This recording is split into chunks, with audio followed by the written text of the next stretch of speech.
आज हम डिस्कस करने जा रहे हैं न्यूक्लियोफिलिक सब्स्टिट्यूशन रिएक्शन। न्यूक्लियोफिलिक ऐसे सब्सटेंस में ऐसी स्पीशी को बोलते हैं जिसके ऊपर नेगेटिव चार्ज हो या लॉन पेयर ऑफ इलेक्ट्रॉन हो, और जिस चीज़ के ऊपर न्यूक्लियोफाइल अटैक करेगा वो सबस्ट्रेट कहलाएगा। और यहाँ पर हम जो सबस्ट्रेट ले रहे हैं वो अल्काइल हैलाइड ले रहे हैं। जब न्यूक्लियोफाइल सबस्ट्रेट के ऊपर अटैक करेगा तो जो नई चीज़ बनेगी उसको प्रोडक्ट का नाम देंगे, और जो चीज़ सबस्ट्रेट को छोड़ के जा रही है उसको हम लीविंग ग्रुप का नाम देंगे। इसको न्यूक्लियोफिलिक इसलिए कहते हैं कि इस रिएक्शन में न्यूक्लियोफाइल पार्टिसिपेट कर रहा है, और सब्स्टिट्यूशन इसलिए कहते हैं कि इसमें एक ग्रुप दूसरे ग्रुप को सब्स्टिट्यूट कर रहा है, उसकी जगह ले रहा है। अब इस न्यूक्लियोफिलिक सब्स्टिट्यूशन रिएक्शंस की दो टाइप्स हैं। पहले न्यूक्लियोफिलिक सब्स्टिट्यूशन बाईमॉलिक्यूलर रिएक्शन जिसको हम SN2 रिएक्शन का नाम देते हैं, और दूसरी है न्यूक्लियोफिलिक सब्स्टिट्यूशन यूनिमॉलिक्यूलर यानी SN1 रिएक्शन। ये दोनों रिएक्शंस की जो टाइप्स हैं ये हम डिस्कस करेंगे। पहली type SN2 reaction. SN2 reaction first one is the single step mechanism with no intermediate. इसमें कोई इंटरमीडिएट नहीं बनेगा, हाँ इसमें ट्रांजिशन स्टेट बनेगी। और दूसरी बात, इसमें extent of bond formation will be equal to extent of bond breakage, कि इसमें बॉन्ड फॉर्मेशन और बॉन्ड ब्रेकेज के ये दोनों काम है वो साइमल्टेनियसली हो रहे होंगे।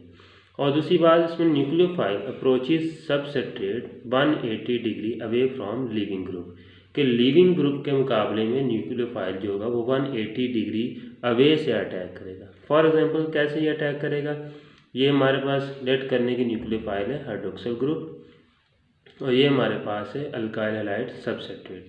Due to electronegativity difference carbon carry partial positive charge and halogen bromide carry partial negative charge. यहाँ पर जो ये कार्बन है ये sp3 हाइब्रिडाइज्ड है, और ये न्यूक्लियोफाइल अटैक करेगा फ्रॉम दी अपोजिट साइड, कि न्यूक्लियोफाइल अटैक कर रहा है बैक साइड से, जबकि लीविंग ग्रुप वो राइट साइड पे लगा। तो इस लीविंग ग्रुप का और इस न्यूक्लियोफाइल का जो एंगल है वो 180 डिग्री का डिफरेंस होगा।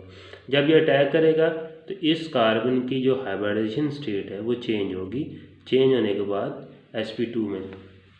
और इसमें देखा जाए तो ये हाइड्रोक्सिल का कार्बन के साथ बॉन्ड फॉर्मेशन स्टार्ट हो रही है। हम डॉटेड लाइन से शो कर रहे हैं, जिसका मतलब बॉन्ड अभी 100% नहीं बना, बल्कि बॉन्ड फॉर्मेशन अभी इन दी प्रोसेस है। और जो कार्बन का लीविंग ग्रुप के साथ ये कार्बन के हाइड्रोजन के साथ जो बॉन्ड है वो ब्रेक हो रहा है, वो भी डॉटेड में शो कर रहा है। जब ये अटैक करेगा ये वाली स्टेज कहलाती है, इसको हम बोलते हैं ट्रांजिशन स्टेट, और कोप्लेनर होती है। फिर एट द एंड न्यूक्लियोफाइल का कार्बन के साथ बॉन्ड 100% बन गया, और उसको लीविंग ग्रुप जो ब्रोमाइड है वो उसके साथ जो बॉन्ड था वो मुकम्मल तौर पर ब्रेक हो गया। अब इधर देखा जाए तो तीनों हाइड्रोजन लेफ्ट साइड्स पे, लेकिन जब फाइनल प्रोडक्ट बना तो फाइनल प्रोडक्ट में जो हाइड्रोजन है वो राइट साइड पे। इसको हम कहते हैं इन्वर्टेड मॉलिक्यूल। ये इन्वर्टेड मॉलिक्यूल इसको हम कहते हैं इन्वर्जन ऑफ कॉन्फ़िगरेशन, कि वो लेफ्ट साइड वाले मॉलिक्यूल के जो पार्ट्स हैं वो राइट साइड पे आ गए।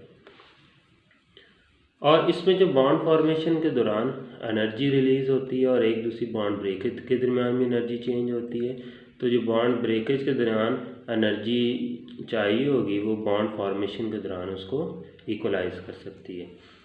अब अगर हम इसकी देखें हाइब्रिडाइज कॉन्सेप्ट, कि न्यूक्लियोफाइल ये हमारे पास कार्बन है, इसके साथ लिविंग ग्रुप अटैच है, और ये कार्बन sp3 हाइब्रिडाइज है। ये हाइब्रिडाइज कार्बन और ऑर्बिटल है, इसकी टेल और ये हेड। न्यूक्लियोफाइल अटैक करेगा from the back side of the leaving group. Nucleophile जब अटैक करेगा तो लिविंग ग्रुप का जो और न्यूक्लियोफाइल का जो नेगेटिव चार्ज है वो अब पार्शियल नेगेटिव में चेंज हो रहा है, और इसका भी पार्शियल नेगेटिव में चेंज हो रहा है।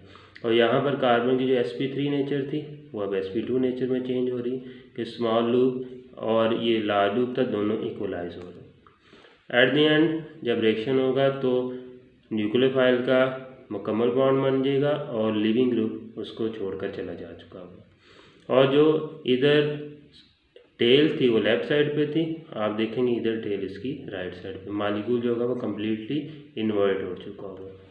तो अगर हमारे पास कॉन्फ़िगरेशन मॉलिक्यूल की जो हम स्टार्ट में ले रहे हैं वो R कॉन्फ़िगरेशन होगी, तो हमारे पास जो प्रोडक्ट की कॉन्फ़िगरेशन होगी वो S होगी। और अगर स्टार्ट वाले की S होगी तो जो बाद में होगा उसकी कॉन्फ़िगरेशन R होगी। इस process called inversion of configuration. अब इस SN2 रिएक्शन में जो प्राइमरी अल्काइल हैलाइड्स हैं वो रिएक्शन ज़्यादा इजीली देते हैं, ज़्यादा स्पीड से देते हैं एज़ कम्पेयर टू सेकेंडरी और टर्शियल अल्कोहल। फॉर एग्जांपल ये हमारे पास है प्राइमरी अल्काइल हैलाइड, इसका रेट ज़्यादा होगा, उससे कम सेकेंडरी अल्काइल हैलाइड का, और उसके बाद टर्शियल अल्काइल हैलाइड का। तो सबसे ज़्यादा जो रेट ऑफ रिएक्शन ज़्यादा होगा वो प्राइमरी का होगा, सबसे कम जो होगा वो टर्शियरी का होगा। रीज़न इसकी ये कि यहाँ पर देखें कि न्यूक्लियोफाइल अटैक कर रहे हैं कार्बन पर फ्रॉम द अपोजिट साइड। अगर ये एरिया ओवर क्राउडेड होगा तो न्यूक्लियोफिलिक अटैक के लिए प्रॉब्लम होगी। तो अगर ये एरिया कम क्राउडेड होगा तो इसका अटैक ईजी होगा। तो ओवर क्राउडेंस की वजह से प्राइमरी के अंदर, प्राइमरी अल्काइल हैलाइड के अंदर जो स्टीयरिंग हिंड्रेंस कम होगी।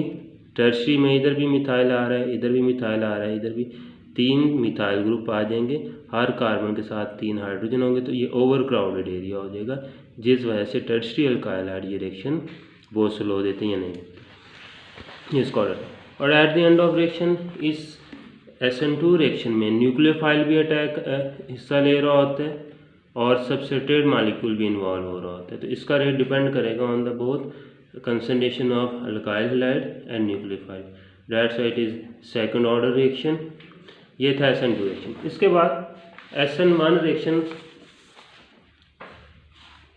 SN2 रिएक्शन ये एक्सोथर्मिक इन नेचर होगा, मोस्टली एक्सोथर्मिक, और इसके लिए जो सूटेबल सॉल्वेंट होगा वो नॉन पोलर सॉल्वेंट होगा। नेक्स्ट है SN1 reaction. SN1 reaction is a unimolecular reaction और ये 2 स्टेप मैकेनिज्म होगा। First step is the slow ionisation of substrate और second is the rapid reaction between carbocation and nucleophile. ये हमारे पास है alkyl halide, tertiary alkyl halide, जिसमें halogen tertiary carbon से अटैच है, मतलब हैलोजन उस कार्बन से अटैच है जो मज़ीद आगे 3 कार्बन से अटैच है। तो ये स्लो रिएक्शन होगा। तो सबसे पहले इसकी आयनाइजेशन होगी, यहाँ से मॉलिक्यूल आयनाइज होगा, पॉजिटिव चार्ज और साथ उसके नेगेटिव चार्ज बनेगा। और पोलर सॉल्वेंट हम इधर जो यूज़ कर रहे हैं ये असिस्ट करेगा आयनाइजेशन में, उसको जो हमारा कार्बोकेटायन बनेगा उसको स्टेबलाइज करेगा, उसको आयनाइजेशन को असिस्ट भी करेगा। तो यहाँ पर जो कार्बन की जो नेचर वो sp3 थी, इधर sp2 कार्बोकेटायन बनेगा। फिर और ये ट्रायंगुलर प्लेनर स्ट्रक्चर है। उसके बाद ये जो कार्बोकेटायन था इसके ऊपर न्यूक्लियोफाइल अटैक करेगा। न्यूक्लियोफाइल अब बहुत साइड से अटैक कर सकता है, इधर से भी अटैक कर सकता है और इधर से भी अटैक कर सकता है। इक्वल चांसेस हैं कि दोनों तरफ से अटैक करेगा। ये फास्ट रिएक्शन होगा। तो न्यूक्लियोफाइल जब अटैक करेगा तो इसके साथ ये हाइड्रोक्सिल ग्रुप अटैच होगा। अब इसका ऑर्डर SN1 का ऑर्डर SN2 के ऑर्डर के मुकाबले में डिफरेंट होगा। सबसे ज़्यादा तेज जो रिएक्शन देगा वो टर्शियरी अल्काइल हैलाइड देगा, फिर स्लो सेकेंडरी, फिर प्राइमरी, और प्राइमरी के अंदर से भी मिथाइल ग्रुप वाले हैलाइड्स जो होंगे वो ज़्यादा स्पीड से रिएक्शन, ज़्यादा स्लो रिएक्शन देंगे।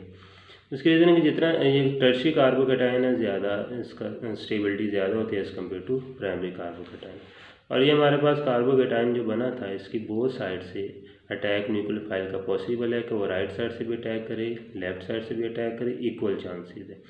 अगर वो राइट साइड से अटैक करते हैं तो ये प्रोडक्ट बनेगा, अगर वो इधर से अटैक करेगा लेफ़्ट साइड से तो ये प्रोडक्ट बनेगा।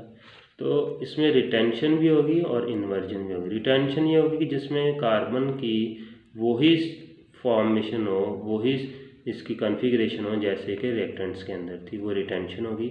और जिसमें वो कार्बन की जो कॉन्फ़िगरेशन वो चेंज हो जाए वो इन्वर्जन होगी। जैसे देखिए इधर कार्बन तीनों लेफ़्ट साइड पे आ रहे हैं, इधर कार्बन तीनों राइट साइड पे आ रहे हैं, इसके साथ भी न्यूक्लियोफाइल अटैच हो चुका है, इसके साथ भी अटैच हो चुका है। तो दोनों पॉसिबिलिटीज़ हैं कि दोनों तरह के काम ही हो सकते हैं। अब इसका जो रिएक्शन मैकेनिज़्म हम देख रहे हैं कि हमने बात की इधर कि ये 2 स्टेप मैकेनिज़्म है।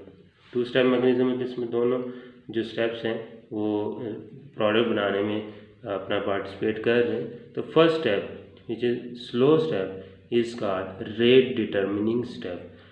और रेट डिटर्मिनिंग स्टेप में सिर्फ और सिर्फ ये अल्काइल हैलाइड का मॉलिक्यूल पार्टिसिपेट कर रहा है, तो इसलिए इसका जो रेट है वो डिपेंड करेगा on only the concentration of alkyl halide. ये अल्काइल हैलाइड की कंसंट्रेशन में डिपेंड करेगा, न्यूक्लियोफाइल की कंसंट्रेशन में डिपेंड नहीं करेगा, क्योंकि न्यूक्लियोफाइल रेट डिटरमिनिंग स्टेप में इन्वॉल्व नहीं हो रहा। ये भी एक्सोथर्मिक रिएक्शन होता है और ये पोलर सॉल्वेंट्स के अंदर ज़्यादा बेहतर ये रिएक्शन देता है। अब दोनों SN1 और SN2 रिएक्शन हम देख चुके हैं। अब दोनों की अगर हम समरी देखना चाहें तो ये हमारे पास होगा सबसे पहला रेट लॉ। ये यूनिमॉलिक्यूलर रिएक्शन SN1 और इसमें सिर्फ सबस्ट्रेट का मॉलिक्यूल हिस्सा लेता है, और SN2 रिएक्शन जो होगा वो बाईमॉलिक्यूलर है, उसमें सबस्ट्रेट भी इन्वॉल्व हो रहा है और न्यूक्लियोफाइल भी इन्वॉल्व होता है। Alkyl halide ease of reaction में SN1 reaction tertiary alkyl halide ज़्यादा ईजी देंगे as compare to secondary as compare to primary alkyl. जो रेट होगा वो स्टेबिलिटी ऑफ कार्बोकैटायन पर डिपेंड करेगा, क्योंकि SN1 में कार्बोकैटायन बनता है और टर्शियरी कार्बोकैटायन की स्टेबिलिटी ज़्यादा होती है, जिसकी वजह से ये टर्शियरी ज़्यादा रिएक्शन। और दूसरी तरफ जो SN2 रिएक्शंस हैं उसमें क्योंकि इंटरमीडिएट नहीं बनता, ट्रांजिशन स्टेट बनती है, इसमें इंटरमीडिएट बन रहा है, तो ट्रांजिशन स्टेट के देखा जाए तो प्राइमरी वाला लेस क्राउडेड होगा, टर्शियरी जो अल्काइल हैलाइड होगा वो ज़्यादा क्राउडेड होगा, ओवर क्राउडेड होगा, तो उसका रिएक्शन का रेट स्लो होगा, जबकि प्राइमरी का रिएक्शन रेट फास्ट होगा। ये कार्बोकैटायन स्टेबिलिटी थी और ये स्टीरिक हिंडेंस ये हम बात कर चुके हैं। उसके बाद न्यूक्लियोफाइल SN1 रिएक्शन में मोस्टली जो न्यूक्लियोफाइल है वीक होते हैं, जैसे मेथनॉल है, वाटर, एथेनॉल, जबकि SN2 रिएक्शंस के अंदर मोस्टली स्ट्रॉन्ग न्यूक्लियोफाइल होते हैं जिन पर नेगेटिव चार्ज होगा, जैसे मिथॉक्साइड, साइनाइड, RH नेगेटिव और हाइड्रोक्सिल ग्रुप वगैरह। SN1 रिएक्शंस के लिए पोलर सॉल्वेंट सूटेबल होते हैं, जबकि SN2 रिएक्शंस के लिए नॉन पोलर सॉल्वेंट सूटेबल होते हैं। स्टीरियोकेमिस्ट्री के अकॉर्डिंग देखा जाए तो SN1 में हम बात कर चुके हैं कि इसमें इन्वर्जन भी होती है और रिटेंशन भी होती है, दोनों के चांसेस होते हैं, जबकि SN2 में सिर्फ और सिर्फ इन्वर्जन होती है, उसमें रिटेंशन नहीं होती। तो ये था हमारा आज का topic SN1 and SN2 reaction.